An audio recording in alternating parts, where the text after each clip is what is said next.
মানিকগঞ্জের কালীগঙ্গা নদীর পাড়ে ছোট গ্রাম আন্ধামানিক, যে গ্রামটিকে সবাই চেনে কাকের গ্রাম হিসেবে। এই গ্রামে হাজারো কাক সহ নানা পাখির বসবাস।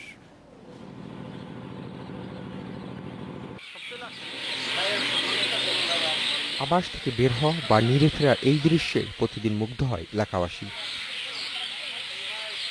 কালীগঙ্গা নদীর তীরে বেউথা আন্দারমানিক গ্রামে অভাব নেই গাছপালার। নারকেল, করই, আম গাছ আর বাঁশঝাড়ে বাসা তৈরি করেছে পাখিগুলো। কেউ কেউ আবার রাত যাপন করে ডালপাতার ফাঁকে। এদের সিংহভাগই কাক। আছে শালিক, ঘুঘু, চড়ুই সহ নানা জাতের পাখি। এই পাখির যে কলরব, কাকের যে কাকা শব্দটা আমাদের খুব ভালো লাগে।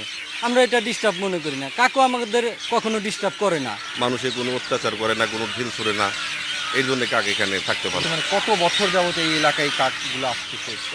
আমার জানা মতে প্রায় 200-250 বছর হতে হবেই। দিনভর পাখির বিচরণ গ্রামবাসী সকাল সন্ধ্যার সময় বদলে দেয় অনেকটাই। বিকালে নদী তীরে পাখির ঘরে ফেরা দেখতে অপেক্ষা করে থাকে ছোট বড় সবাই। অনেক আগে থেকেই আমরা কাক দেখতেছি। আগে আগে থাকতো বাদুর, কিন্তু বর্তমানে বাদুরটা নেই। কাক এবং শালিক এদের উপদ্রব বেশি। সকালবেলা চলে যায়, আবার খানা দানা করে ঠিক সন্ধ্যা 6টার মধ্যে আবার বাসা যা চলে আসে। আমাদের প্রকৃতির খুব ভালো লাগে, আমাদের এদের গান আমাদের খুব পছন্দ। বিশেষ নজর না থাকলেও পাখির আবাস ধ্বংস করে না কেউ। আবার হাজারো পাখির কারণে গ্রামটি ক্ষতিকর পোকামাকড় মুক্ত। দুই পক্ষই উপকারে আসছে একে অন্যের। তাই এই ধরনের আত্মিক সম্পর্ক গড়ে উঠেছে দুই দিক থেকেই। Asif Mahmud, independent news, Manikganj. এ বিষয়ে কথা বলতে আমাদের সঙ্গে আছেন পাখি বিশেষজ্ঞ ইনামুল হক। স্বাগত ইনামুল হক। আমরা মানিকগঞ্জের আন্ধারমানিকের যে দৃশ্য দেখছি সেটি অবশ্যই উৎসাহব্যঞ্জক।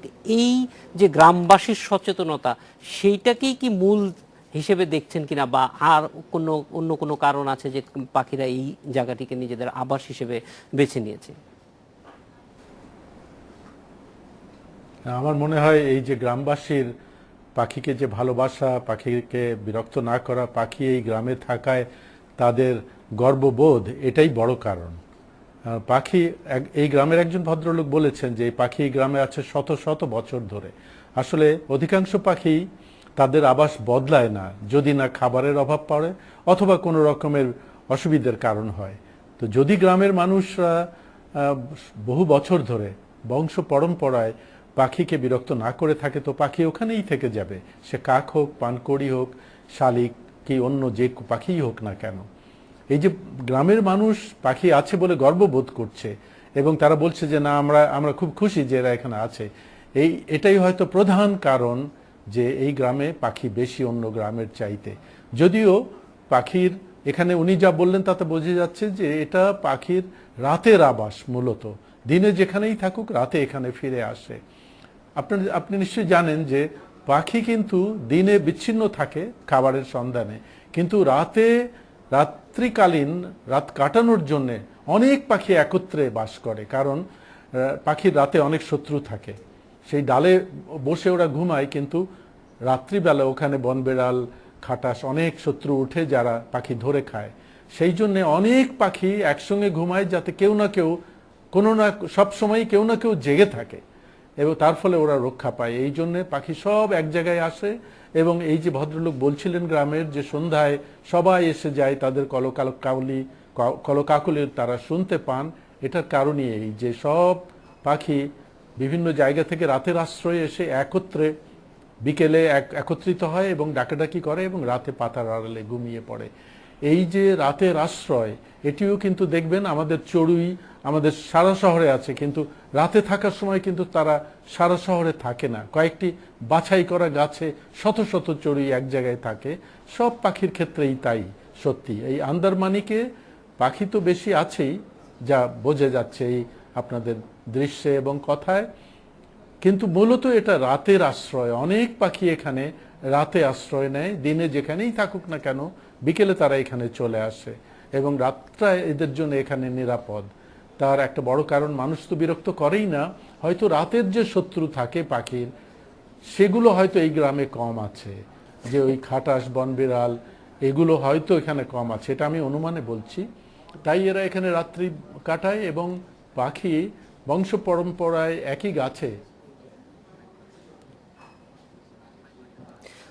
ইনামুল হক, এই যে এই গ্রামটিতে একটা বড় বৈশিষ্ট্য হচ্ছে যে এখানে কাকের সংখ্যা অনেক বেশি। আমরা এই ক্ষেত্রে আপনার একটু জানতে চাই যে ঢাকা শহরে আমাদের যখন শৈশব ছিল, এমনকি 80-এর দশক 90-এর দশকের গোড়ার দিকেও কাকের সংখ্যা যেরকম ছিল আমরা আশেপাশে সবসময় দেখতাম, এখন আর সেরকম আমাদের চোখে পড়ে না। এটা কি আমাদেরই ভুল নাকি তাদেরই সংখ্যা কমে গেছে, সেই তথ্য আমাদের কেউ আসলে সেভাবে জানাচ্ছে না।